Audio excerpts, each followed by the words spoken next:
Welcome back to clean news Rajasthan. चलिए देखते हैं राजस्थान की 15 फटाफट बड़ी खबरों को।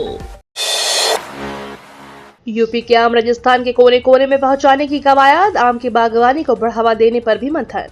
उत्तर प्रदेश के अलग अलग किस्मों के आम की मिठास को राजस्थान के गांव और शहर तक पहुंचाने की दिशा में एक कदम बढ़ाते हुए गुरुवार को जयपुर के बायर सेलर मीट का आयोजन किया गया। उत्तर प्रदेश उद्यानिकी सहकारी विपणन संघ की ओर से इस कार्यक्रम का आयोजन किया गया, जिसमें उत्तर प्रदेश के आम उत्पादक, किसान विभागीय अधिकारी, राजस्थान के फल विक्रेता और कृषि विभाग के कृषि विपणन विभाग के अधिकारी शामिल हुए। इसके साथ ही राजस्थान में उपजाऊ मिट्टी और पर्यावरण पानी वाले इलाकों में आम की बागवानी को बढ़ावा देने की भी कवायद जारी है। धौलपुर करौली के 108 गांव का होगा विस्थापन, टाइगर रिजर्व बफर जोन का नोटिफिकेशन जारी।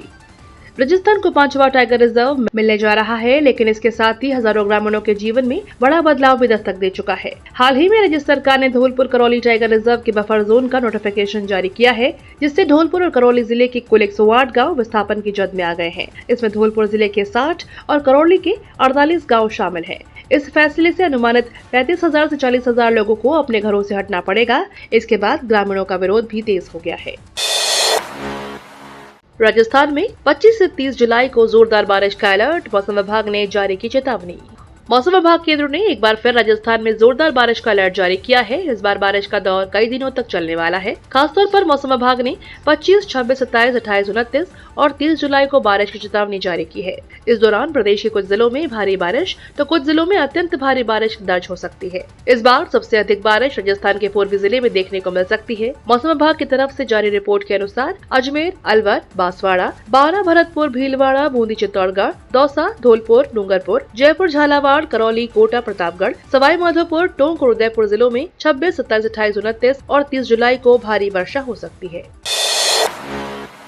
जयपुर जंक्शन पर अगले 1 महीने कई ट्रेनें रहेंगी आंशिक रद्द, कई का बदला शेड्यूल। यदि आप 15 सितंबर से 11 अक्टूबर के बीच जयपुर जंक्शन से रेल यात्रा की योजना बना रहे हैं, तो घर से निकलने से पहले अपनी ट्रेन की स्थिति जरूर जांच लें। दरअसल जयपुर जंक्शन रेलवे स्टेशन के प्लेटफॉर्म पर कॉन्कोर्स कार्य के चलते इस अवधि में रेल यातायात प्रभावित रहेगा। रेलवे प्रशासन ने बताया कि इस कारण कई ट्रेनों को आंशिक रूप से रद्द, रीशेड्यूल और रेगुलेट किया गया है। इसका असर सबसे ज्यादा उन यात्रियों को पड़ेगा जिन्होंने पहले से ही अपनी यात्रा के लिए टिकट बुक करवा रखी है।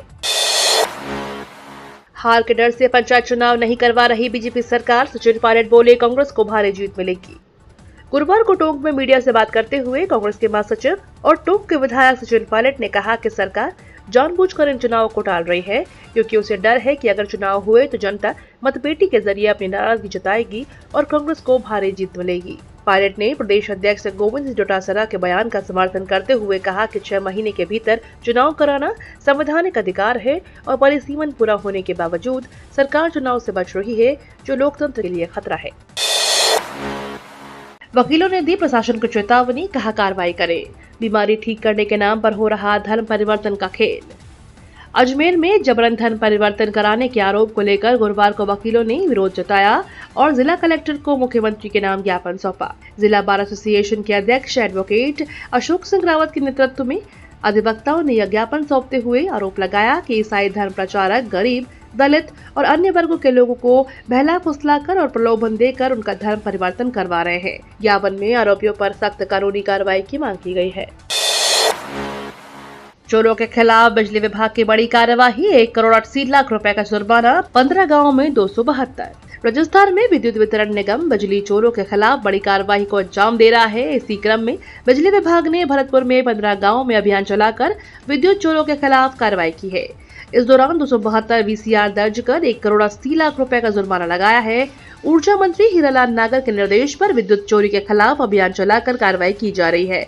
ग्रामीण क्षेत्रों में लोगों ने बिजली मीटर नहीं लगाए हैं और बिल अधिक होने के बाद मीटर बंद होने पर भी विद्युत चोरी कर रहे हैं। RUHS और कोयटा फाउंडेशन के बीच डिजिटल हेल्थ कोर्स के लिए MOU। गुरुवार को राजस्थान स्वास्थ्य विज्ञान विश्वविद्यालय और कोयटा फाउंडेशन मुंबई के बीच डिजिटल हेल्थ फाउंडेशन कोर्स प्रारंभ करने के लिए एक MOU साइन किया गया। इस समझौते पर विश्वविद्यालय की ओर से रजिस्ट्रार हरफूल पंकज और कोयटा फाउंडेशन की ओर से को फाउंडर और निदेशक रिजवान कोयटा ने हस्ताक्षर किए। इस अवसर पर प्रदेश के चिकित्सा और स्वास्थ्य मंत्री गजेंद्र सिंह खीवसर भी मौजूद रहे। खीवसर ने कहा कि देश और दुनिया में डिजिटल हेल्थ का एक नया युग प्रारंभ हो चुका है और राजस्थान सरकार भी चिकित्सा क्षेत्र में तकनीक और डिजिटलाइजेशन को लगातार बढ़ावा दे रही है। उन्होंने बताया कि राज्य में राजस्थान डिजिटल हेल्थ मिशन लागू किया गया है, जिसके अंतर्गत समस्त स्वास्थ्य सेवाओं को मिशन मोड में ऑनलाइन किया जा रहा है। अशोक गहलोत की सरकार से मांग, छात्र संघ चुनाव फिर से कराए जाए। राजस्थान में छात्र संघ चुनाव की बहाली को लेकर छात्र संगठनों और पूर्व नेताओं की ओर से दबाव लगातार बढ़ता जा रहा है। राजस्थान विश्वविद्यालय में भी छात्रों ने जहां छात्र संघ से निकले राज्य नेताओं के बड़े बड़े होर्डिंग लगाए थे, तो वहीं बाद में जल सत्याग्रह भी किया था। राजस्थान की छात्र राजनीति से निकलकर विधायक और लोकसभा सांसद बने कई नेताओं ने भी सरकार से लगातार छात्र संघ चुनाव कराए जाने की मांग की थी। इसी कड़ी में गुरुवार को छात्र संघ चुनाव संघर्ष समिति से जुड़े प्रतिनिधिमंडल ने पूर्व मुख्यमंत्री अशोक गहलोत से उनके आवास पर मुलाकात की। इस दौरान गहलोत ने छात्रों से लंबे समय तक चर्चा की और फिर सोशल मीडिया प्लेटफॉर्म X पर इस मुद्दे पर सरकार से अपील की। डिप्टी सीएम प्रेमचंद बैरवा ने तनोट माता के किए दर्शन, कहा बारिश के मौसम में हर व्यक्ति लगाए 2 से 3 पौधे। उप मुख्यमंत्री डॉक्टर प्रेमचंद बैरवा ने गुरुवार को तनोट स्थित श्री तनोट राय माता मंदिर पहुंचकर सपरिवार दर्शन किए। इस दौरान उन्होंने प्रदेशवासियों की सुख समृद्धि और देश की सीमाओं की सुरक्षा के लिए माता से प्रार्थना की। इस दौरान मीडिया से बातचीत में उप मुख्यमंत्री ने कहा कि बारिश के इस मौसम में हर व्यक्ति को कम से कम 2 से 3 पेड़ लगाने चाहिए। मीडिया से रूबरू होते हुए उप मुख्यमंत्री बैरवा ने वन महोत्सव अभियान का उल्लेख करते हुए आम जन से अपील की है, इस बारिश के मौसम में हर व्यक्ति कम से कम 2 से 3 पौधे जरूर लगाए। उन्होंने कहा कि जलवायु परिवर्तन और बढ़ते तापमान के समाधान के लिए वृक्षारोपण अनिवार्य है।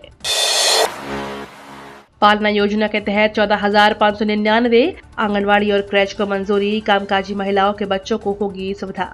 महिला और बाल विकास मंत्रालय ने पालना योजना के तहत देश भर में 14,599 आंगनवाड़ी कम क्रैच की स्थापना को मंजूरी दे दी है। यह निर्णय महिलाओं को पूर्ण दिवस बाल देखभाल सहायता उपलब्ध कराने और बच्चों के लिए सुरक्षित, पोषण युक्त और विकासोन्मुख वातावरण सुनिश्चित करने की दिशा में एक ऐतिहासिक पहल है। यह जानकारी राज्यसभा में महिला एवं बाल विकास राज्य मंत्री सावित्री ठाकुर ने दी।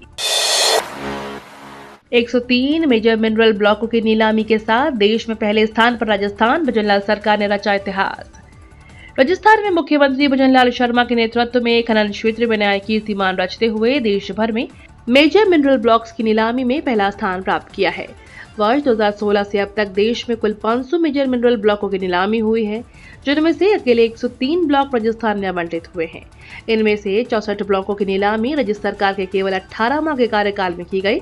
राज्य सरकार ने पारदर्शी और समयबद्ध प्रक्रिया के तहत 2024-25 में 34 ब्लॉकों और 2025-26 में अब तक 15 ब्लॉकों की नीलामी कर दी है। इस उपलब्धि के चलते 9,228 करोड़ रुपए की रॉयल्टी प्राप्त हुई है, जो पिछले वर्ष से 24% अधिक है।